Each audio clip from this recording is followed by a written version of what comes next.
अपन इधर चल जाओ, अपन इधर निकल जाओ।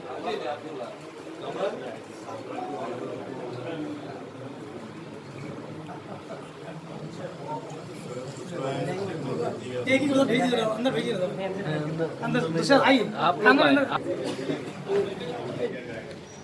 सभी का गाइडेंस था, खासतौर से डॉक्टर आबिद साहब का हम लोगों को बहुत दवाखाने के टाइम में साथ रहा गाइडेंस। इंसान की जो बुनियादी ज़रूरियात, जिसमें अब तक ये होता था कि रोटी, कपड़ा और मकान, लेकिन हम थोड़ा और आगे जा कर के देखेंगे तो ये रोटी भी, ये कपड़ा भी और ये मकान भी जा कर के इंसान की सेहत से जुड़ जाता है। अगर उसको रोटी मैसर ना हो तो उसकी सेहत मुतासर हो जाती है, उसको कपड़ा मैसर ना हो तो क्लाइमेट के इफेक्ट्स की वजह से भी उसकी सेहत मुतासर हो जाती है, और उसको अगर मकान मैसर नहीं हो तब भी वो अपनी जो है सेहत की हिफाजत नहीं कर सकता। यही वजह है कि जो इन्वायरमेंट है, जो सराउंडिंग्स है, उसका हमारे हेल्थ के सिलसिले में बहुत ज़्यादा कंसर्न है। और यही वजह है कि पहले जो अतिबा हुआ कर, जब मैं बीमार पड़ता हूँ तो वो मुझे शिफा देता है। हज़रत हमदर्द ट्रस्ट के तहत आज दुनिया जमा है, और आप सब जानते हैं कि इस महामारी के दौर में दो चीज़ें सबसे इम्पोर्टेंट और अहमियत हासिल कर चुकी हैं। एक तो इंसान की सेहत है और दूसरा उसकी तालीम, और ये दोनों भी डगमगा गई हैं।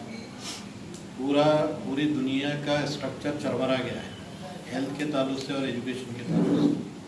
हमारे अपने मुल्क में एजुकेशन की जो सूरत हाल है, ऑनलाइन जिस अंदाज से दिया जा रहा है, बच्चे जो एंड्रॉयड फ़ोन का यूज़ और मिसयूज़ कर रहे हैं, ये भी हमारे सामने है।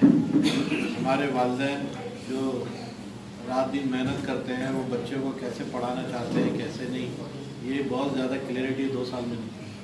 बल्कि एक अभी ब्यूरो की एक रिपोर्ट आई है कि सबसे ज़्यादा ज़हनी तौर पे कमज़ोर बच्चे जो है इस 2 साल में पैदा होते हैं।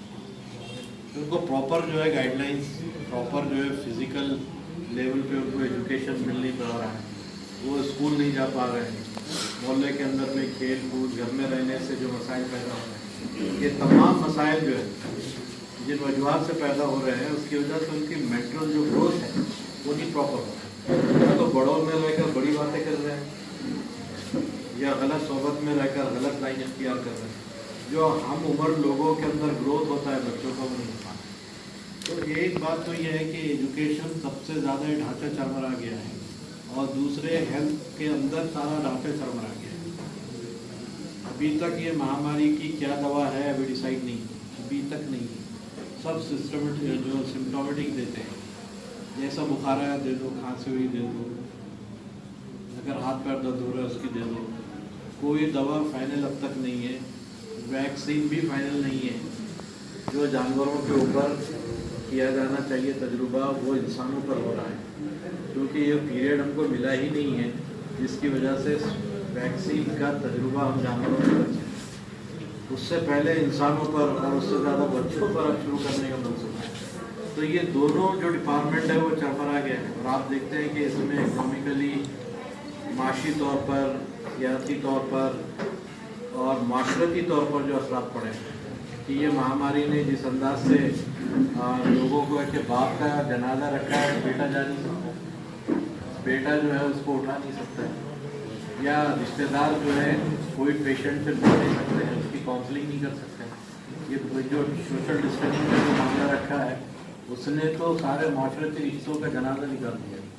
तो महामारी के दौर के अंदर सेहत को मजबूत रखना और तालीमी नुक्ते नज़र से कोशिश करते रहना कि हमारी नई नस्ल जो है वो सही ट्रैक पर रहे, ये दोनों काम का बेड़ा जो हमदर्द ट्रस्ट ने उठाया है, मैं इस पर उन्हें मुबारकबाद देता हूँ। ये सेटअप के बारे में जो कुछ आपने सुना है, उम्मीद ये है कि सेटअप क्लिनिक से ऊपर होकर जो है मल्टी स्पेशलिटी क्लिनिक बने, उससे ऊपर होकर एक बड़ा हॉस्पिटल बने, उससे ज़्यादा एक्सटर्नलाइजेशन के बहुत सारे स्पेशलाइज जो बहुत सारे चीज़ें हैं, जैसे हार्ट का मामला है, किडनी का मामला है, जिगर का मामला है। हम उम्मीद करते हैं कि जिस अखलास के साथ ही छोटी कोशिश हुई है वही अखलास से एक बड़ी कोशिश में तब्दील होकर इस सोसाइटी के लोगों को फ़ायदा पहुँचे। बहरहाल बीमारी हर इंसान का प्रॉब्लम है और शिफा हर इंसान की ज़रूरत है, लेकिन हमारे ईमानियात का दायरा जो है कि बीमारी भी अल्लाह को देता है, इस बीमारी को दूर करने के लिए दवा का मामला भी अल्लाह ने रखा है। इस दवा से शिफा भी जो मिलती है वो अल्लाह की तरफ से मिलती है, और इस दवा के नतीजे में मौत भी अगर आती है तो वो भी अल्लाह की तरफ से। तो हमारा तो पूरा का पूरा मामला जो है एक डिज़ाइन है कि हम ईमानियात के शोबे से ज़्यादा कि जो कुछ है ऊपर वाले की तरफ से, इसलिए कि बीमारी का देना, दवा का करना, मौत का आना या उससे शिफा का हो जाना, ये सब खुदा के ऊपर डिपेंड है, ऊपर वाले के ऊपर। अगर चाहे तो बीमारी ना आए, चाहे बीमारी आ जाए तो दवा लेने का हुक्म है, दवा से फ़ायदा हो जाए तो उसकी मर्ज़ी है, और अगर फ़ायदा ना हो, मौत हो तो वो भी उसकी मर्ज़ी है। लेकिन हमारी जो जिम्मेदारी है हमें पूरी करनी चाहिए। अगर कोई बीमार होता है तो उसे दवा का इंतज़ाम होना चाहिए, उसको दवा मिलनी चाहिए, ये उसके बुनियादी हुकूक का मामला है। आज फंडामेंटल राइट्स की लोग बात करते नहीं, हम समझते हैं दवा भी फंडामेंटल राइट्स में है कि उसको जो बुनियादी तौर पे दवा मिलनी चाहिए जिससे वो ठीक ठाक हो सके। तो मैं इस मौके पर अल्लाह से दुआ करता हूँ कि हमदर्द ट्रस्ट ने जो एक पहल की है छोटे से क्लिनिक की रूप में, अल्लाह से दुआ है कि ये क्लिनिक बढ़कर एक हॉस्पिटल की शक्ल अख्तियार करे और उनके वादायन पूरे हों, और कम से कम इंसानों के समाज में इंसानों का हेल्थ का मसला कुछ दूर करने की कोशिश करें, और जो उनके प्रोग्राम में एजुकेशन वगैरह है। बिस्मिल्लाहिर्रहमानिर्रहीम। हमदर्द ट्रस्ट ने जो इनिशिएटिव अभी लिया है वो इनिशिएटिव बर वक्त है। इसी वक्त जो है ये इनिशिएटिव लिया जाना चाहिए था। हम जिस पीरियड में अभी जी रहे हैं वो एक कोरोना काल है, पोस्ट कोरोना काल है, पोस्ट कोविड है। हमने देखा कि जो हाल कम्युनिटी का, हमारी रियाया का जो है कोविड पीरियड में हुआ, उसको देख करके ये ज़रूरी समझा गया कि सेहत के शोबे में भी जो है बहुत काम करने की ज़रूरत है। यहाँ पर भी बहुत प्रोफेशनल्स की ज़रूरत है, बहुत ज़्यादा फैसिलिटीज़ की कमी है। ऐसी सिचुएशन को देखते हुए हमदर्द ट्रस्ट ने ये डिसीज़न लिया कि बहुत ही कम दामों में जो इनिशियल और प्राइमरी जो हेल्थ केयर सर्विसेज है वो आवाम को जो है प्रोवाइड किया जाए। यहाँ पर जो बुनियादी सहूलियात हमने रखा है वो चेकअप है, उसके बाद दवाएं हैं, और चेकअप और दवाओं की जो फ़ीस है वो सिर्फ 20 रुपये रखी गई है। इसी तरह इंजेक्शन है, सलाइन है, दिगर जो सहूलियात है वो भी बहुत कम जो है दामों में रखी गई है। हम उम्मीद करते हैं कि आवाम जो है इससे फ़ायदा उठाएगी। डॉक्टर्स का जो सिलेक्शन हमने किया है वो भी आवाम की ज़रूरियात को देखकर किया है। अच्छे डॉक्टर्स हमारे पास मौजूद है। इंशाल्लाह वो एक ज़्यादा दिनों तक हमारे साथ रहकर अपनी फैसिलिटीज़ को, अपनी एबिलिटीज़ को जो है वो आवाम की खिदमत के लिए लगाएंगे, ऐसे हम उम्मीद करते हैं। टाइमिंग क्या है अस्पताल का?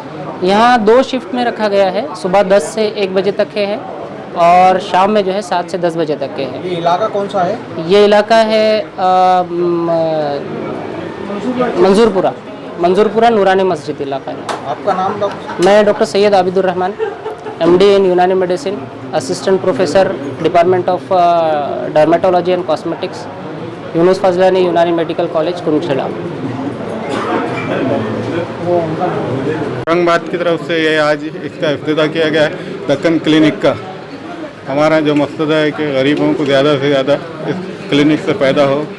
हम ये कोशिश कर रहे हैं यहाँ पर कि ज़्यादा से ज़्यादा लोगों को फ्री इलाज करने की कोशिश हमारी रहेंगी। अब जितना लोगों का ताउन मिलेगा इंशाअल्लाह हम उतनी कोशिश करेंगे। और अभी फ़िलवक्त जो है हम 20 रुपये की फ़ीस रखे हैं और जो है उसमें 2 वक्त की दवाई फ्री दे रहे हैं, उसमें इंजेक्शन भी दे रहे हैं हम फ्री। और इंशाअल्लाह पूरी कोशिश करेंगे कि और ज़्यादा से ज़्यादा जो फैसिलिटीज़ हम दे सकते पेशेंट को वो देने की कोशिश करेंगे इंशाअल्लाह।